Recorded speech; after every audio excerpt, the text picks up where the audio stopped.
તો આદ્યશક્તિની ભાવભરી ભક્તિના પ્રતીક સમા ગરબાની સદીઓ પુરાની પરંપરા આજના સાંપ્રત સમયમાં પણ જીવંત રહી છે અને પૂરા તેજ સાથે ખીલી છે। ત્યારે દ્વારકા ખાતે આગામી 23 અને 24મીએ આહિરાણી મહારાસ કાર્યક્રમ યોજાવા જઈ રહ્યો છે, જેમાં 37,000 જેટલી આહિર સમાજની બહેનો પરંપરાગત પહેરવેશમાં રાસ રમી વર્લ્ડ રેકોર્ડ બનાવવા જઈ રહી છે।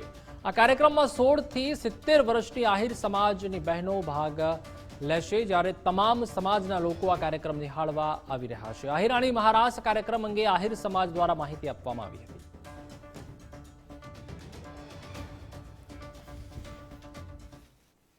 શ્રી કૃષ્ણ ભગવાનની ઐતિહાસિક જગ્યા ઉપર આહિરાણી બહેનો દ્વારા આહિરાણી મહારાસ સંગઠન દ્વારા અખિલ ભારતીય મહારાસ થઈ રહ્યો છે અને આ મહારાસ 23-24 ડિસેમ્બરના છે અને આજે આ મહારાસનું આયોજન સંપૂર્ણ ઓપ અપાઈ રહ્યો છે।